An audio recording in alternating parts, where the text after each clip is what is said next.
As training camp approaches, we take you inside One Buccaneer Place where the Tampa Bay Bucs begin their journey towards the 2026 NFL season.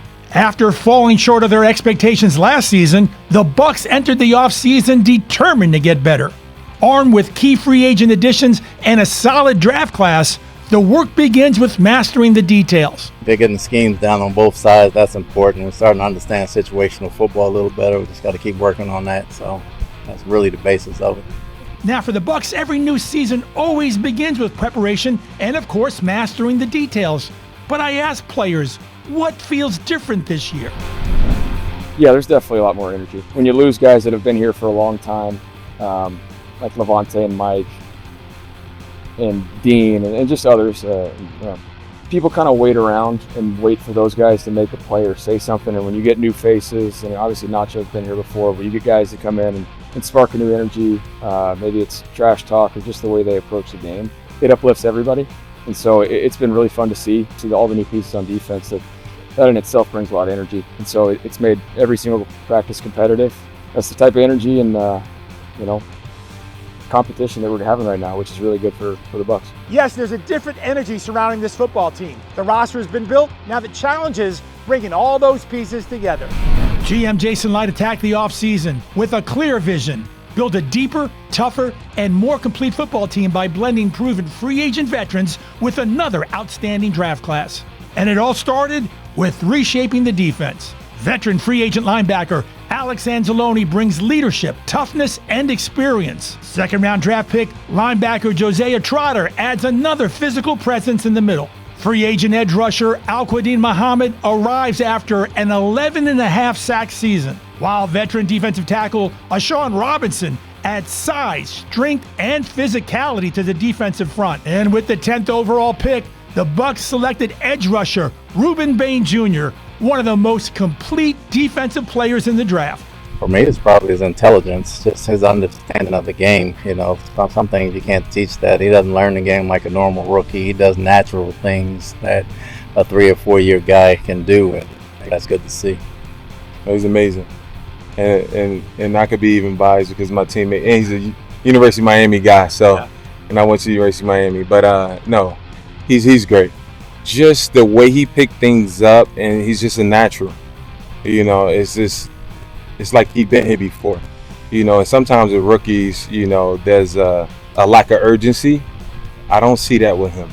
He picked things up pretty well, and he's out there having fun. He brings a lot of depth to that position, more than we've had in quite a while. Obviously with Bain and Muhammad and Yahya and Nelly and Braz and David Walker coming back and the other young guys that we have here. We hadn't had that kind of depth in a long time, so they're really pushing each other, so it should be good. It should be fun to see in camp.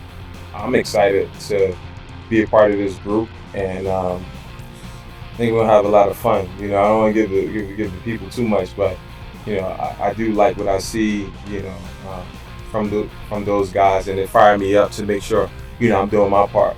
So we rushing collectively, 4 equals 1, and that's pretty much what we have to do, and just learning each other rushing styles and play styles and stuff like that, so we can go out there and look like we've been playing together forever.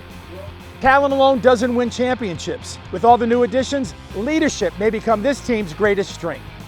Anzalone, we was drafted together in 2017. I've been around him for a while. Played with him last year, 2 years in Detroit. Smart, instinctive, tough, physical. I think I know he's what every team will want in a leader. He is a leader, and not only he's a great football player, he's a great person. And he wants everybody to succeed, and he understands that having everybody on the same page is important, especially on the defense. He is the quarterback of the defense. Getting players who are willing to put the team first. That's exactly why the Buccaneers added veteran safety and 2-time All-Pro special teamer Miles Killebrew. I think it is beneficial. Obviously I take it very serious. I know how my bread is buttered. I'm not here to be the franchise quarterback. I'm here to play special teams, no doubt. And so I know the language that they speak. I can reiterate it. Danny's really big on multiple voices, same message, and so I know what he's looking for. So it is helping. But there's a number of very capable, very smart players on this team, which I'm really excited to play alongside. Talent with character wins championships. That's the culture the Buccaneers believe they're building. I think the team is absolutely just littered with strong leadership. A lot of voices. Everyone's really excited, and it feels like a winning culture. I'm excited to be a part of it. Now, the transformation hasn't been limited to the defensive side of the football.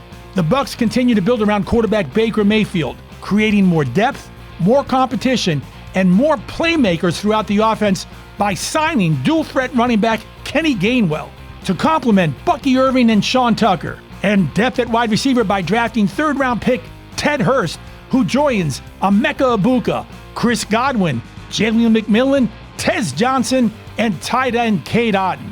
Now, on paper, this may be one of the deepest offensive groups Baker Mayfield has led since arriving in Tampa Bay. Seeing what defenses are, how they're going to try and cover us, attack us, and so it's a great luxury to have.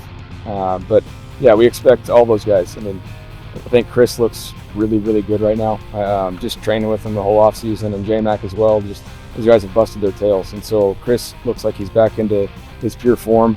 J-Mac's healthy. He looks great at this point. Last year, unfortunately, got hurt, and then obviously Emeka taking those steps from year 1 to year 2. And Tez obviously showed flashes last year, and then Ted Hurst and Cade, Payne, Bauer, Coe, Dev. I mean, we got some weapons, and so it's a luxury to have. But for me, it's going through my reads, not trying to force it, because with the system that we have and the guys we have, somebody should be open.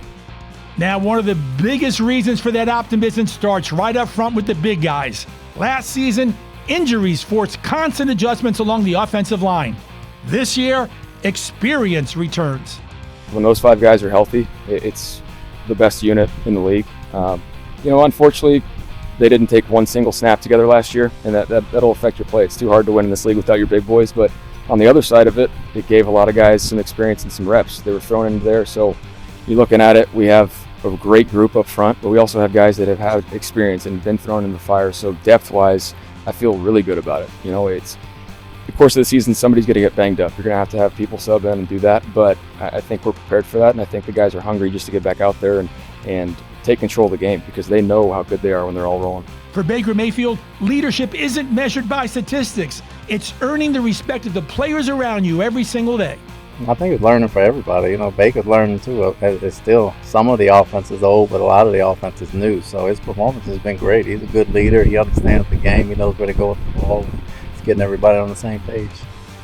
I still hate losing more than I love winning. I think that was the most frustrating thing. Is some of those games that we had won based on the little details late in games early in the season, that we weren't doing the same things in the back half of the year. Whether that's attention to detail, not taking each meeting install for granted, and making sure that no matter at what point of the season is, you're over communicating, especially with different guys in there, making sure you're talking about the little details of the timing, like, hey, you have to be at this point.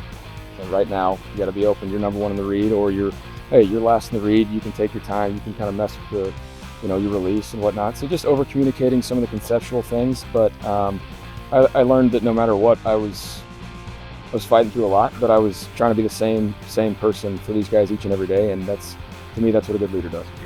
The expectations haven't changed. Inside One Buccaneer Place, the mission is clear. With a talented roster, new faces, and renewed energy, they feel they can compete for a championship.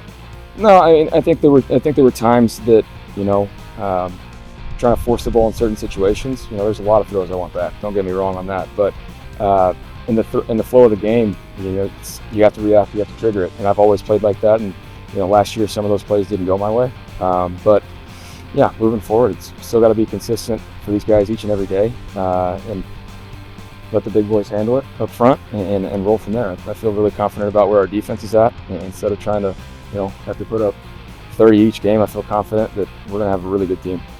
Every championship season starts somewhere. For the 2026 Tampa Bay Buccaneers, the journey begins now. For the Good Luck Tampa Bay Bucs report on MOR TV, I'm H. John Mejia.